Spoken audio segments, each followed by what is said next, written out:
সংবাদের পিছনের সংবাদ সম্বন্ধে সবসময় মনে রাখেন এবং সেসবগুলো তুলে ধরেন যাতে আমিও কথা বলতে স্বাচ্ছন্দ্য বোধ করি। আমরা জানি যে হাউস অব কমন্সে বঙ্গবন্ধুর নাতনি টিউলিপ সিদ্দিকী আছেন। এই যেই আইন প্রণেতা ল মেকার এই বক্তব্যটি দিয়েছেন, তিনি টিউলিপ সিদ্দিকীর অপোজিট পার্টির, কিন্তু সেই দিক থেকে এটি কি আলাদাভাবে কোন রকম কোন তাৎপর্য বহন করছে কিনা? যে কথাটা আমি আলোচনায় আনতাম, অসংখ্য ধন্যবাদ সুলতানুর রহমান। এই জন্য আমি আপনারা অনুষ্ঠানে আসতে পছন্দ করি, কারণ আপনি সংবাদের পিছনের সংবাদ সম্বন্ধে সবসময় মনে রাখেন এবং সেসবগুলো তুলে ধরেন যাতে আমিও কথা বলতে স্বাচ্ছন্দ্য বোধ করি। টিউলিপ সিদ্দিক তিনি হলেন লেবার পার্টির এমপি। যিনি আজকে কথা বলছেন তিনি হলেন বব ব্ল্যাকম্যান, তিনি হলেন টরি পার্টির এমপি। আমরা জানি সেটা সাপে নেউলের সম্পর্ক। এটাই রাজনৈতিক অঙ্গনে, রাজনৈতিক আকাশে, রাজনৈতিক এনভায়রনমেন্টে সবচেয়ে সুন্দর ব্যবস্থা। এবং টিউলিপ সিদ্দিকী যেহেতু লেবার পার্টির এমপি, অবশ্যই সেখানে যে কনসেন্সটা তৈরি হয়েছে সেই কনসেন্সটা হলো যে ব্রিটিশরা ভারতীয় উপমহাদেশের এক সময়ের শাসক ছিলেন এবং তারপর তাদের একটা কমনওয়েলথ নামক একটা সংগঠন রয়েছে এবং সেই কমনওয়েলথের বিভিন্ন দেশের মানবাধিকার এবং সাংস্কৃতিক এবং রাজনৈতিক যে চর্চা, সেটা যাতে গণতান্ত্রিক, অ্যাটলিস্ট মিনিমাম গণতান্ত্রিক থাকে, সেই ব্যবস্থাটা ওনারা কায়েম রাখতে চায় এবং এটার জন্য বছরে প্রতি কন্টিনিউয়াসলি তারা কাজ করে। এবং বাংলাদেশ, ইন্ডিয়া, পাকিস্তান, অস্ট্রেলিয়া, আজকে একজন অস্ট্রেলিয়ান লোক আমাকে পার্সোনালি ফোন করে শুরু করলো, লর্ড মাউন্টব্যাটেন কেন ইন্ডিয়া ভাগ করে আজকে বাংলাদেশের পরিণতি, বা বাংলাদেশ এই লর্ড মাউন্টব্যাটেন এটা দায়ী কিনা, এরকম একটা প্রশ্ন আমাকে অস্ট্রেলিয়ার নাগরিক প্রশ্ন করেছে। সো বাংলাদেশ আন্তর্জাতিক এরিনায় আইসোলেটেড কোনো কান্ট্রি নয়, এটা আমাদের এই বাস্তবতা ডক্টর ইউনূস মনে করেছে যে উনি যেহেতু আন্তর্জাতিক প্লেয়ার হিসেবে নিজেকে দাবি করেন, আসলে উনি আন্তর্জাতিক ভিক্ষুক। উনি জীবনে যা করেছেন সেটা করেছেন, ভিক্ষা করেছেন। উনি বিভিন্ন দেশে ওনার বিভিন্ন প্রজেক্ট, যেটা বাংলাদেশের সরকার, সমস্ত সরকারকে উনি বুঝাতে পেরেছেন যে উনি একটা কাজ করছেন যে কাজে বাংলাদেশের গরিবের লাভ হবে। আমি জানি না, এমনকি শেখ হাসিনার সরকার পর্যন্ত সর্বোচ্চ সুবিধা এই ডক্টর ইউনূসকে দিয়েছেন। অতএব ব্ল্যাকম্যান এবং টিউলিপের কথায় ফিরে যে সৌন্দর্যটা আজকে দেখা গেল সেটা হলো যে বাংলাদেশে উনি যে কথাগুলো বলছেন সেটা নিয়ে হয়তো আমরা সুযোগ পেলে সম্পূর্ণটা তুলে ধরবো, কিন্তু উনি কথাগুলো বলেছেন যে আমাদের একটা দায়িত্ব রয়েছে বাংলাদেশের জনগণের এবং বাংলাদেশের মানুষের অধিকার প্রতিষ্ঠা রাখার। আমরা দেখছি সেখানে একটা তথাকথিত নির্বাচন হচ্ছে। এই কথাগুলো আমাদের শ্রোতামণ্ডলীর জন্য একদম লাইন টু লাইন আমি বলতে চাই। তারপর উনি বলেছেন একটি দল আওয়ামী লীগকে কার্যত নিষিদ্ধ রেখে, যার পপুলার ভোটের সংখ্যা অ্যাটলিস্ট 33%, এই শব্দটা উনি উচ্চারণ করেছেন। আমি যদি ভুলে 30কে 33 বলে থাকি, আপনারা যারা শুনছেন সেটা ঠিক করবেন, কিন্তু উনি এটা বলেছেন। তার এইরকম একটা দলকে বাইরে রেখে নির্বাচনের আয়োজনকে উনি তথাকথিত বলেছেন এবং উনি দাবি জানিয়েছেন যাতে ফরেন সেক্রেটারি, তাদের ফরেন সেক্রেটারি যেন এই ব্যাপারে বিবৃতি দেয়। আই রিপিট, এই ব্যাপারে যাতে তারা বিবৃতি দেয়। আপনারা যারা আমাকে শুনছেন, এখন সরাসরি সুলতানা রহমানের বিভিন্ন ওয়েবসাইটে আপনারা পাবেন এই ভিডিওটা, ইংলিশে, বাংলা তর্জমা সহ, বাংলা ভাষায় ব্যাখ্যা সহ, এবং আমার ফেসবুক সমস্ত জায়গায় পাবেন। আমি 10 বার ইতিমধ্যে এটা বিভিন্ন অ্যাঙ্গেল থেকে অ্যাপ্লাই করেছি, ট্রান্সলেট করেছি। এখন আসুন, যে টিউলিপ সিদ্দিকীর বিপরীতে আমরা বাংলাদেশের নাগরিকেরা এক হলো আমাদের জাতির পিতাকে অসম্মান করি। আমাদের বাংলাদেশের জাতির পিতার যে দৌহিত্র, সে ব্রিটিশ পার্লামেন্টের মেম্বার, সেটাকে আমরা আমাদের গর্ব না ধরে তাকে আমরা বাংলাদেশের জেলে পাঠানোর ব্যস্ততা, এখনো সে ব্রিটিশ এমপি। চিন্তা করে দেখুন, ব্রিটেনের সাথে আমাদের সম্পর্কটা যদি ডিপ্লোম্যাটিক পর্যায়ে তা হতো, ব্রিটিশ পার্লামেন্টের এমপির বিরুদ্ধে গ্রেফতারি পরোয়ানা এবং তাকে জেল দেয়ার আগে তো ডিপ্লোম্যাটিক কোর্টে খেলাটা খেলা উচিত ছিল, তাই না? এইটা হলো, আমি মনে করি, যে ব্রিটিশ রাজনৈতিক যে কালচার, তারা তো একত্রিতভাবে ব্রিটিশ বিষয়টা সবার আগে দেখে যে আমরা ব্রিটিশ, আমাদের স্বার্থটা। যেমন British private company, east India company India দখল করে, কলকাতা দখল করে, কিন্তু তারা তাদের নিজেদের নামে ডক্টর ইউনূসের মতন লেখে নেয়নি। তারা বলছে যে এটা আমাদের রানীর, আমাদের দেশের, আমাদের ব্রিটেনের। ঠিক একই কারণে এখন ব্রিটিশ পার্লামেন্টের সকল মেম্বাররা এখানে একত্রিত হয়ে গেছে। আজকে কিন্তু টরি এবং লেবার পার্টি দুই পক্ষ থেকেই একই কথা একই সময়ে বলা হয়েছে, এবং গত সপ্তাহে তারা চিঠি দিয়েছে অন্যান্যরা। আমরা আমেরিকান চিঠির কথা আগে বলেছি, প্রয়োজন হলে আবার বলবো। অতএব ব্রিটিশ পার্লামেন্ট যখন খেপিয়ে তুললো ডক্টর ইউনূস, পরিণতি খুব এই এই এই যে ভার, এই ভার রক্ষা করার, বহন করার স্প্রিং ডক্টর ইউনূসের নেই।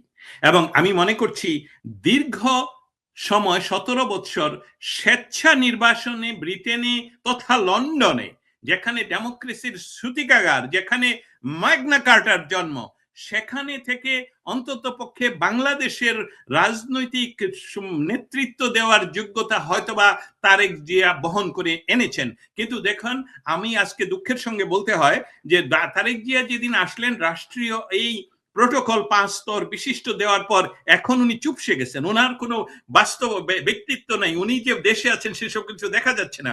অতএব আমি এর মাধ্যমে বলতে চাই যে নির্বাচনের জোর করে যে ব্যবস্থাটা ডক্টর ইউনূস করতে যাচ্ছেন, সেটাকে বিএনপি সহযোগিতা করায় বিএনপি ও রাজনৈতিক বাস্তবতা থেকে ছিটকে পড়বেন, এবং বাংলাদেশের মানুষ এমন একটা রিভোল্ট পজিশনে হয়তোবা যেতে হতে পারে যে তারা পুরা বাংলাদেশই দখল করবে, ঢাকা এসে পুরা বাংলাদেশ থেকে তারা দখল করে নেবে, এরকম সম্ভাবনা আমি দেখতে পাচ্ছি।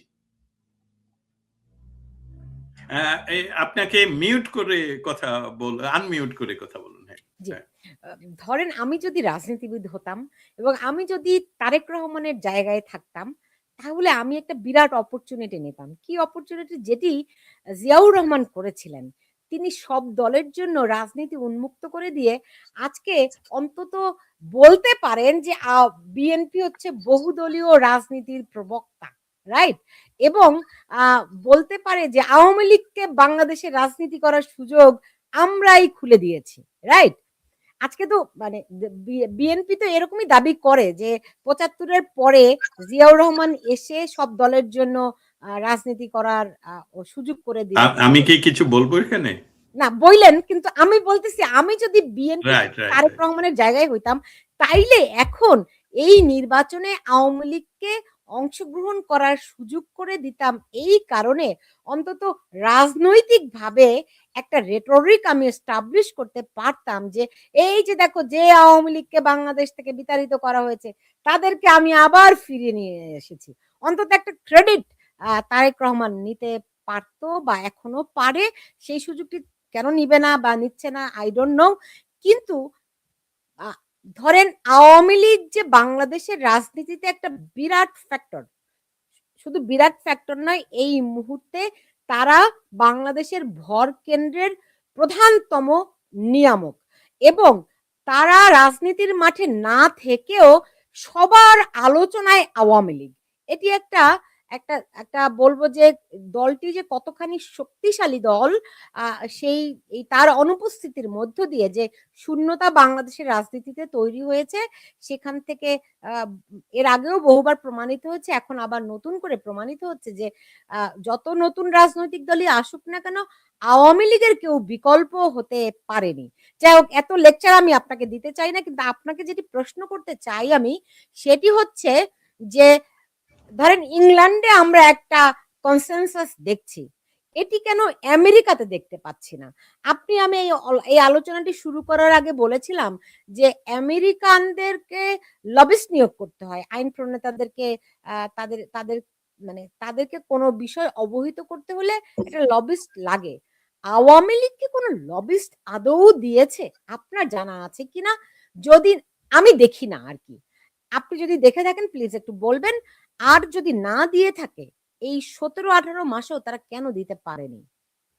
আপনার এখানে কথা বলার একটা মজার বিষয় আছে, আরেকটা বিষয় আছে, সেটা হলো যে এত ইম্পর্টেন্ট জিনিস একসাথে আপনার কাছ থেকেই শোনা যায়, যে সেসবগুলো নিয়ে আলাপ করার খুব ইচ্ছে যায়। যেমন প্রথমত আমি একটু দ্বিমত করতে চাই যে জিয়াউর রহমান আওয়ামী লীগকে রাজনৈতিক পুনর্বাসন করেছেন। ও মাই গড, এটা আমি এটা বলিনি, খুব বিএনপি সংক্ষেপে দাবি করে বলেছি। খুব সংক্ষেপে বলি যে ইয়েস, আপনার কথাটা আমি সম্পূর্ণভাবে তারেক জিয়া হয়তোবা তারেক জিয়ার জন্য সবচেয়ে এর চেয়ে ভালো অ্যাডভাইস বোধহয় তারেক জিয়া পয়সা দিয়েও কিনতে পারবে না। বাট আমি সেখানে আমার এটা নৈতিক দায়িত্ব সেটা বলা, যে বাকশাল গঠন করার সময় যে রাজনৈতিক দলগুলো একত্রীভূত হয়ে পড়ে, তারপর জিয়াউর রহমানের সময় যেহেতু আওয়ামী লীগ তখন ডিজলভ বাই ইটসেলফ, নট ইউনুসের মতো নিষিদ্ধ এটা ছিল না। ইউনুস এসে বিষয়টা নিষিদ্ধ করেছে, এবং আপনি বলছেন যে তারেক জিয়া 17 বছর প্রবাসে থেকে সর্বদলীয় নির্বাচনের কথা আন্দোলন উনি চালিয়ে গেছেন, তাতে করে ওনার যে ইমেজ সেটা উনি ব্যবহার করতে পারতেন, এবং আপনি যদি রাজনীতিবিদ হতেন, তারেক জিয়ার জায়গায় হতেন, অবশ্যই এসে উনি লোফে নিতে পারতেন বিষয়টা। এবং তারা যেহেতু নিবে না, মনে করছি না নেওয়াটা তাদের বিরুদ্ধে যাবে, কারণ এত দীর্ঘ সময় রাজনৈতিক আকাশে তাদের কোনো ধরনের অ্যাক্টিভিটি না থাকার কারণে তারা যদি ক্ষমতায় আসলে যেতে চায় তাদেরকে আরো সতর্কভাবে খেলতে হবে। এবং এখন যেটা বলছি আপনার প্রশ্নের উত্তরে, যে ব্রিটিশ পার্লামেন্ট, লক্ষ্য করে দেখুন বিষয়টা কি হয়। ব্রিটেনে আমাদের বাঙালি বংশোদ্ভূত মানুষেরা সেই না জানা কাল থেকে অবস্থান করছে, আমাদের বহু আগে থেকে। আমাদের বংশোদ্ভূত হাজার হাজার বাঙালি রক্ত সেখানে আছে, এবং আমি বলি আরো সুনির্দিষ্ট করে বলেন আপনি। আমাদের 4th জেনারেশন চলছে ইংল্যান্ডে।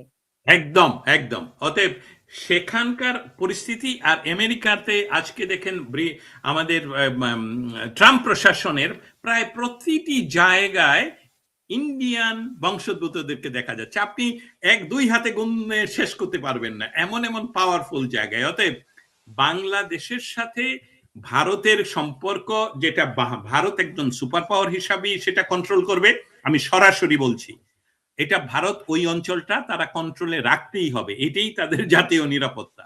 সেখানে বাংলাদেশের জন্য নিরাপত্তা পাকিস্তানের সাথে হবে না।